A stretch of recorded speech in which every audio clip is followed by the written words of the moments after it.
Hey everyone, my name is Maitreya Wolf, and this is the Art of Soulful Living vlog. Thank you so much for joining me today. I pray that you are well nourished by our time here together. How are you doing? This is a wild, difficult time right now. How are you doing? How are you holding up? It's a lot. No matter who you are, no matter where you are, no matter what your tools are, no matter what your privileges are, no matter what, this is a hard time.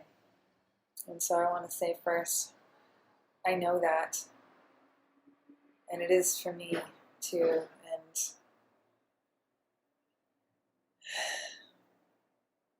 I don't think it's going to get easier anytime soon.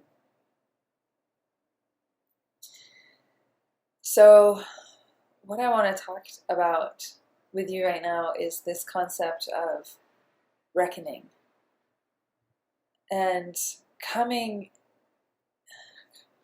into deep relationship with the nitty-gritty details of how things are on planet Earth right now.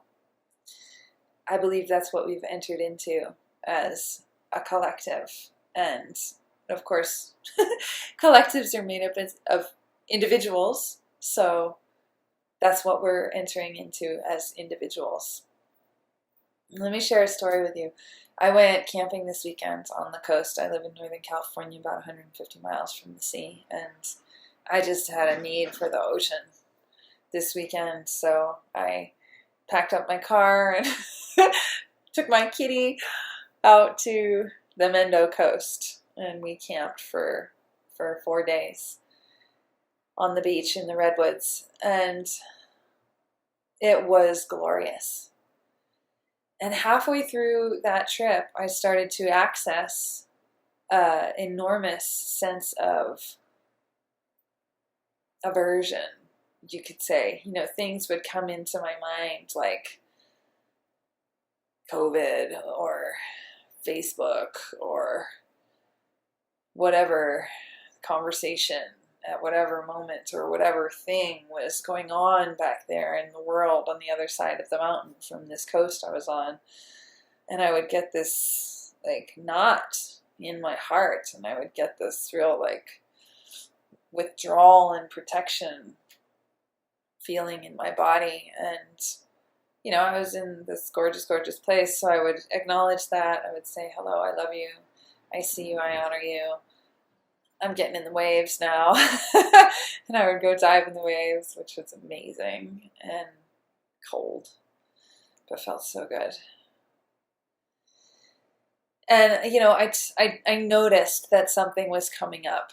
You know, I have enough self-awareness to realize, like, oh, something is coming up right now. So I've got to keep some awareness there and be ready for that thing to really erupt, because there's some energy behind it. I can really feel that there.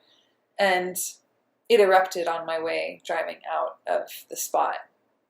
You know, there's this long, crazy dirt road up over this mountain and back down to the one. And as I was driving up that road, you know, it's a one lane, barely rough as fuck road, and you know, trucks were coming, people were coming in as I was going out, so like a truck would come and I'd have to back up and find a spot where the truck could get past me, and like every car that came past, I realized I was getting more and more and more agitated, and then I finally made it down to the highway, and I sat there looking at the blacktop with this incredible sense of dread welling up inside of me. And it came up so strong and so fast that it took me a moment to get a handle on it, and I realized this is like a bunch of different ages of my inner child, like 4, 8, 11. I could access really clearly 4, 8, and 11. And she's just like dread, just in this state of absolute dread, like bordering on panic about going back into society. And seriously trying to grab the wheel and turn me back around. And it took a little while. I eventually, I started driving up the one, because it was, 5 hours home or 6 hours home or something. But I eventually had to pull over and cry. And I realized, I'm like, oh, I have I have tools. I have tools. Which tool do I need right now? I'm dealing with my inner child. I know I need to parent myself, And I realized I need to parent myself. So I'm sitting there, in my car crying. And the adult that I am was holding the inner children. And they were just having a fucking meltdown about going back into society. And I sat there long enough for that to even out, so that I could actually drive safely, and so that I could actually, come back into my body with, what's the word? Just counsel myself that I hear you, I get this, I feel this, and we are going back right now. This is the reality of the situation, and there's no avoiding it. We're going back. And over the course that was about, it's Friday now, and I came back on Monday, so that's like 5 days ago. And over the course of the next few days, I got into a place of deep despair. And despair is a dangerous place, because despair is very life-denying. It's not like grief. I think grief and despair share a frontier, and grief is very, very generative and very generous and very creative and very, very life-affirming. But despair that's crossed into the territory of hopelessness and giving up and withdrawing and shutting down. And I definitely got into that space over the course of this week, until, one day, the day before yesterday, I had just a straight up emotional implosion.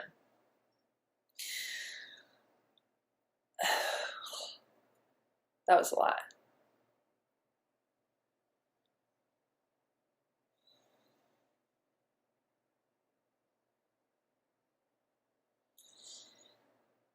And I'm glad that happened, because I had been getting very numb before I went to the coast. That's part of why I made that journey, was I realized I was getting very, very numb and very dissociated.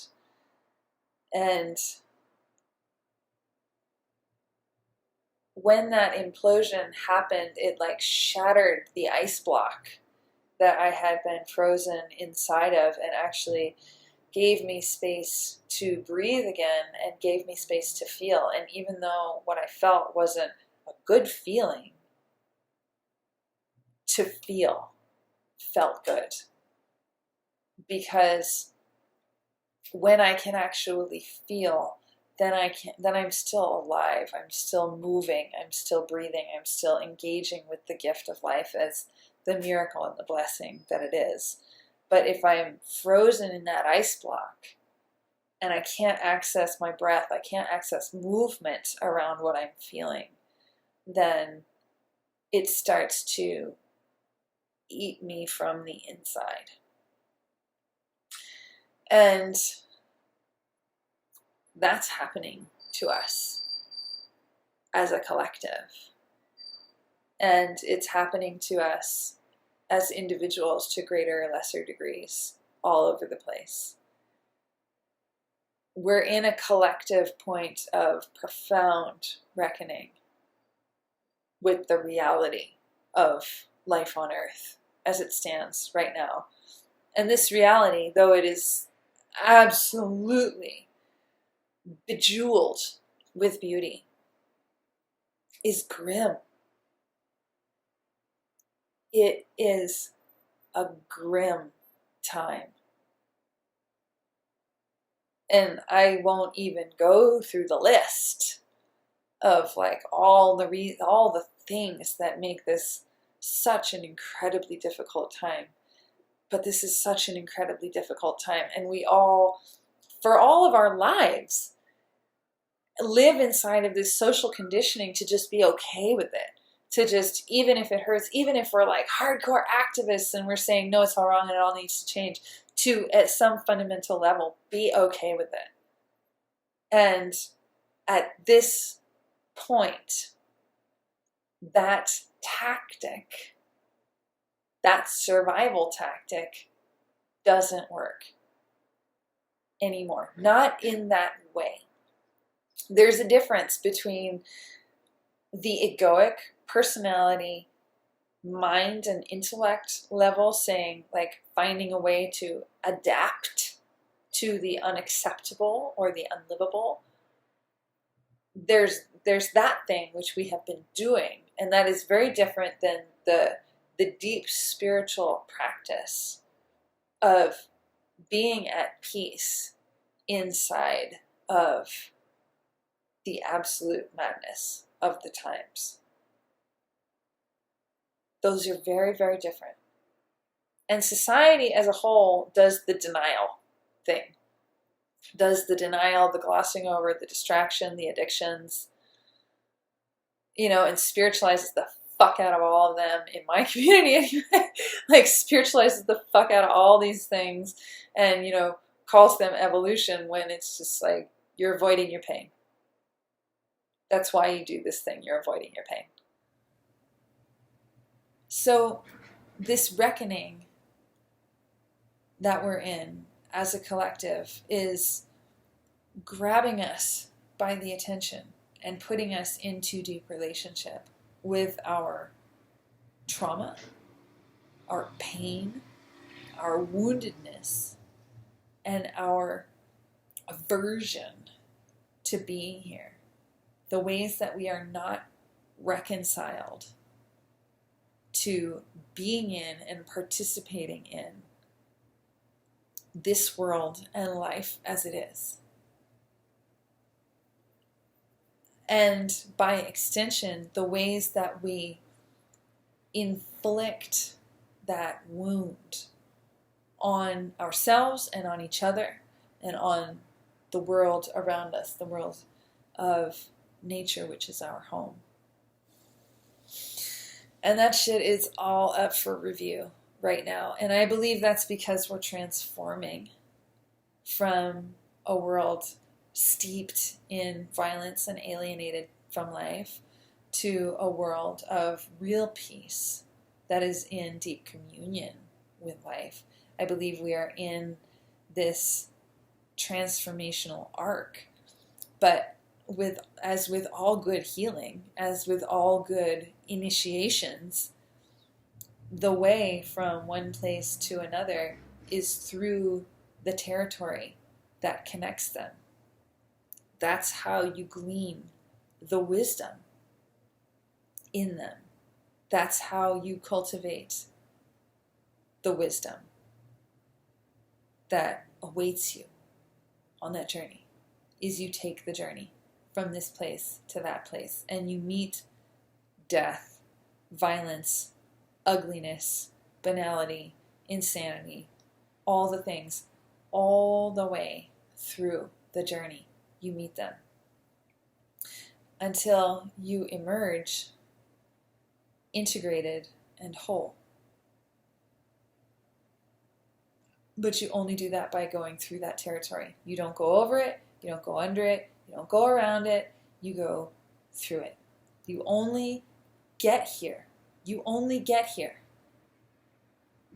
by taking the journey to there. There's no other way to get here. And this is where we want to get to. We want to get to the more beautiful world our hearts know is possible, as Charles Eisenstein has said. We want to get there. And so we have to do this reckoning. We have to reckon with the violence of this world and its infinite permutations within ourselves, between ourselves, amongst ourselves, and in relation to the earth, our home. we have to reckon with this violence to transform into something else. And I believe that we are so ripe to do it. And that's why we have entered into this territory of these conversations they are not going to be quick. They are not going to be easy. They are not going to be painless. But if we do them well, if we bring the best of ourselves to them, then they can be beautiful. And so let me offer you this in closing. For one thing, the feeling of aversion that you have to dealing with this moment, you are not alone in that. You might be by yourself dealing with it like I am. I am very by myself dealing with it in a lot of ways, but thank God for all my friends. I love you so much. Thank you for holding me. But I live alone. I don't have a partner, lover. I don't live with friends, anything like that. I see people very, very, very infrequently. Like I am walking with what I'm walking with by myself. But I'm not alone. And neither are you. One thing I would invite you to remember is that when you witness anger and violence, you're witnessing a mutation of pain. Violence is an outcropping of pain. Anger is an outcropping of pain. And I don't say that to excuse anything. It's not to say like, oh, that means the behavior that we just witnessed is okay. It's not. The behavior's not okay. But it's like a hate the sin, love the sinner type of thing. And remembering not sin in the biblical way of like failure, but sin in the archery way, which is where that term originally came from, of missing the mark. Hate the sin, but love the sinner. Recognize that the people doing the most horrible things, people doing stupid things, people doing selfish, awful things, even just stupid, selfish things, they're in pain. Everybody is in pain right now. And most people don't know how to deal with it. Most people won't even recognize it. Most people are so engaged in that mental process of being okay with it somehow, of manipulating themselves into a place of being okay with it, that they can't actually deal with the reality of the fact that they're in pain. I saw at a Bioneers conference once a long time ago, there was a panel of Native American youth giving a keynote speech. A panel, I should say, a group of Native American youth giving a keynote speech there. And I always remember so clearly this one young man, he said, "My people, we know we're wounded. So we engage with healing on purpose. We engage with healing deliberately. We engage with our healing practices all the time, deliberately, on purpose, because we know we're wounded. You people," white people, he's talking to this audience full of 95% white people. He's like, "You people, you don't know you're wounded. You won't acknowledge that you're wounded. You won't acknowledge that you're sick. So you cannot begin to heal because you refuse to acknowledge that you're wounded and sick." And that always stuck with me so much, that so much of the healing that is available to us right now, the actual magical alchemical healing that is available to us right now, first needs the welcome into our lives and into our collectives of us acknowledging that we are ill, that we are wounded, that something is wrong.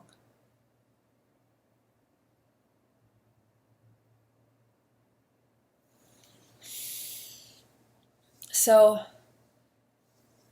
there's that. I would say have compassion. Have compassion for how people are hurting. Have compassion for how people are behaving.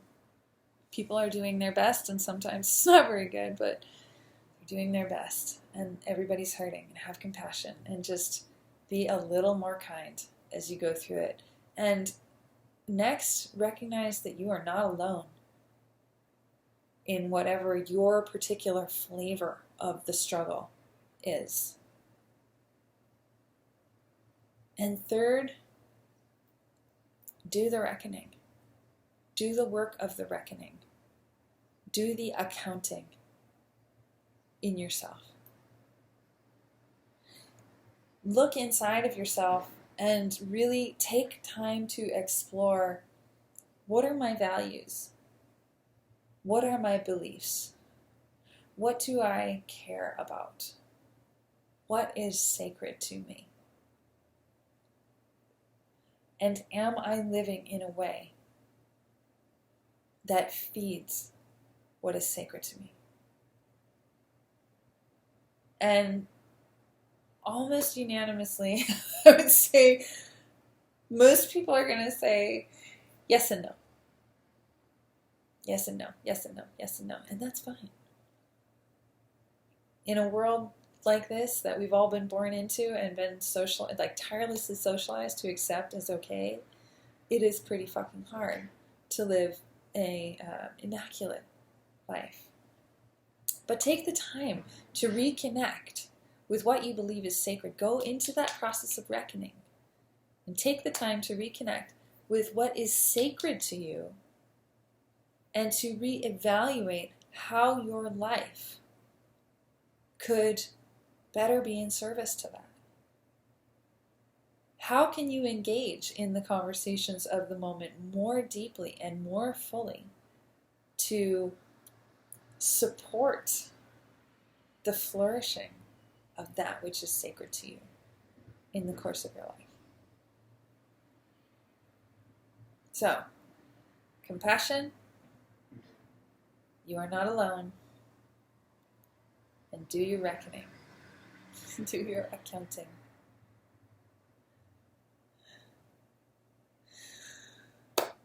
So many blessings to you, my friends. Thank you so much for joining me today. My name is Maitreya Wolf. This is the Art of Soulful Living vlog. I do counseling and healing work. If you want to explore anything, just get in touch. I leave my contact information in the last frame of this video and also in the notes down below. Hit the subscribe button, hit the notification button, and stay with me as I continue to share from my well of knowledge and wisdom to your hearts. May you be well nourished.